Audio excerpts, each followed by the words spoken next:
बच्चों, आज हम कक्षा छठी विषय इतिहास के अंतर्गत पाठ 9 दक्षिण भारत के प्राचीन राज्य के बारे में पढ़ेंगे। इसके पहले हमने मौर्य प्रशासन को देखा, फिर इसके बाद में मौर्य का जब पतन हुआ उसके बाद में कैसे शुंग वंश आया, कुषाण राजा आए, गुप्त राजवंश हुए, वर्धन राजवंश हुए और पूर्वोत्तर भारत में कौन कौन सी राजसत्ताएं थी इसके बारे में हमने जानकारी प्राप्त की है। अब हम दक्षिण भारत के प्राचीन राज्यों के बारे में देखेंगे। दक्षिण भारत में ईसा पूर्व प्रथम से लेकर ईस्वी सन 8वीं शताब्दी का दक्षिण भारत, इसके बारे में हम देखेंगे। ईसा पूर्व प्रथम यानी कि जब ईसा मसीह का जन्म हुआ उसके पहले के समय से ईसवी शताब्दी 8वीं शताब्दी तक का जो दक्षिण भारत है उसमें कौन कौन से राज्य हुए हैं? चेर, पांड्य और चोल राजवंश। ये चेर, चोल और पांड्य ये राजवंश हैं जो कि दक्षिण भारत के प्रमुख राजवंशों में से माने जाते हैं। फिर अगला है 9.2 सातवाहन राजवंश, ये आपको दिखाई दे रहा है। वाकाटक राजवंश ये है। चालुक्य राजवंश, पल्लव राजवंश और फिर राष्ट्रकूट राजवंश जो है उसकी जो सत्ता थी विंध्य पर्वत से लेकर दक्षिण में कन्याकुमारी तक फैली हुई थी। दक्षिण की प्राचीन राजसत्ताओं में से 3 जो हैं उनका उल्लेख तत्कालीन साहित्य में मिलता है, चेर, पांड्य और चोल। ये राजसत्ताएं जो हैं ईसा पूर्व 4वीं शताब्दी या उसके पहले से ही अस्तित्व में थी। ऐसा उल्लेख रामायण, महाभारत और तमिल के संगम साहित्य में मिलता है। मौर्य सम्राट अशोक के लेखों में भी इनका उल्लेख हमें मिलता है और साथ ही साथ पेरिप्लस ऑफ द एरिथ्रियन सी पुस्तक में भी मुजरिस बंदरगाह का उल्लेख मिलता है। यह जो बंदरगाह है वो केरल तट का बहुत ही महत्वपूर्ण बंदरगाह बताया गया है। ये केरल तट का मुजरिस बंदरगाह है।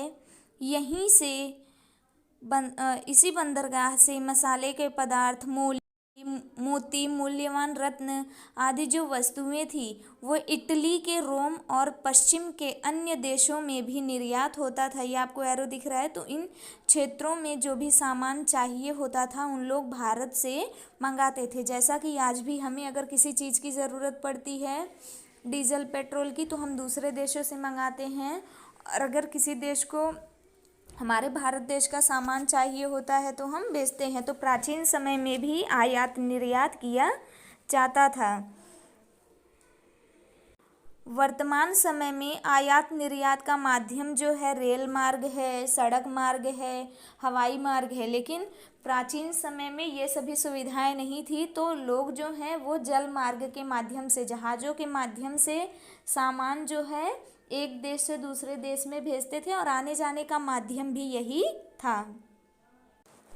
पांड्य राज्य जो है उसका विस्तार वर्तमान तमिलनाडु, ये पांड्य राज्य दिखाई दे रहा है, तो तमिलनाडु का जो क्षेत्र था यहीं पर पांड्य राज्य का विस्तार हुआ था। वहाँ से उत्कृष्ट मोतियाँ जो थी उसकी बहुत ही मांग होती थी। अन्य देशों में भी सामान जो है भेजा जाता था। मदुरै जो है वो पांड्य राज्य की राजधानी थी। प्राचीन चोलों का राज्य जो है तमिलनाडु के तिरुचिरापल्ली के आसपास के जो प्रदेश हैं इन सभी प्रदेशों में पांड्य राज्य का विस्तार हुआ था। आप सभी को बता दूं कि मोतियों की मांग जो है, क्योंकि ये समुद्री क्षेत्र होते हैं तो समुद्रों में मोतियां मिलती हैं, तो इसलिए ये जो चेर, पांड्य और चोल राजवंश हैं इनका प्रभाव जो है प्राचीन समय में बहुत ही था। अगला जो मुद्दा है सातवाहन राजवंश। जैसा कि हम सभी को पता है कि जब मौर्य साम्राज्य का नाश हुआ, पतन हुआ, तो उसके बाद में शुंग राजवंश, गुप्त राजवंश, वर्धन राजवंश जो है उनका अस्तित्व जो है वो सामने आया। ठीक वैसे ही जैसे उत्तर भारत में इन सभी का अस्तित्व आया, वैसे ही दक्षिण भारत में महाराष्ट्र, आंध्र प्रदेश, कर्नाटक राज्यों में भी वहाँ के स्थानीय राजा जो है स्वतंत्र हो गए। इसके पहले कैसे थे वो? जो मौर्य साम्राज्य था वहाँ के लोगों के माध्यम से ही शासन जो है किया जाता था। तो अब ये जो राजा थे वो स्वतंत्र हो गए थे और उन्होंने छोटे छोटे राज्य स्थापित कर लिए थे। उनमें से एक जो राजवंश था वह था सातवाहन राजवंश। और प्रतिष्ठान जो है या पैठण आज के समय में बोली जाती है, उसकी राजधानी थी। ये महाराष्ट्र का है। पैठणी साड़ी भी आप सभी को पता है बहुत ही ज़्यादा उसकी मांग होती है। उसकी स्थापना जो है सिमुक सातवाहन ने किया था। पुणे जिले के समीप जुन्नर के पास में नाड़े घाट की गुफाएं हैं। ये यहाँ पे गुफाएं हैं जहाँ पे ब्राह्मी में लिखा गया है।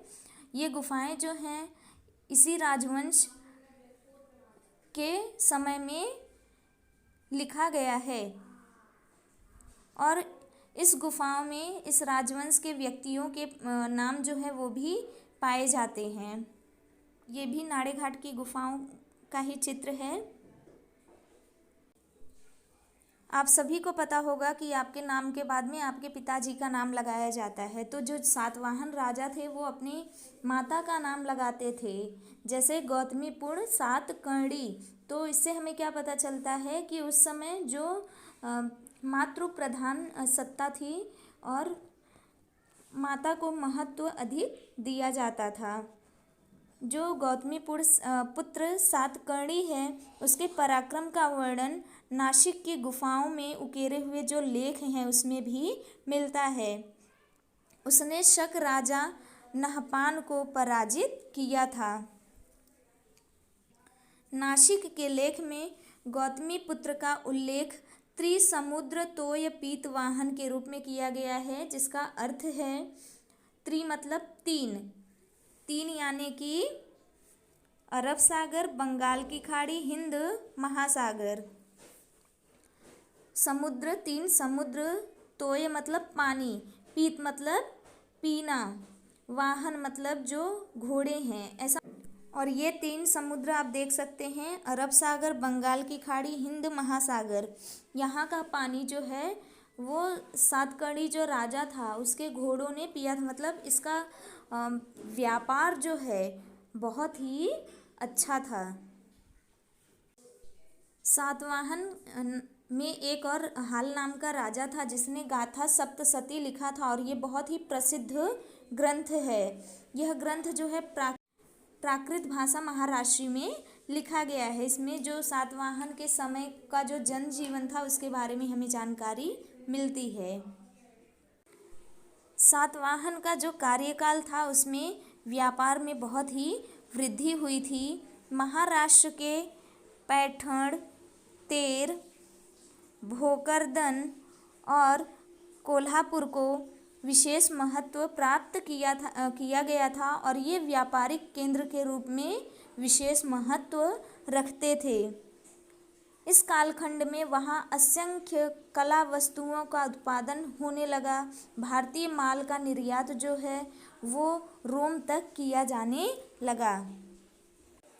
सातवाहन जो राजवंश था उस समय का जो सिक्का है उस पे आप देख सकते हैं जहाज की प्रतिमा बनी हुई है। अजंता, नासिक, कार्ले, भाजे, कान्हेरी गुफाओं में से कुछ गुफाओं का खनन जो है सातवाहन के समय में किया गया है। ये कार्ले का चैत्य गृह है।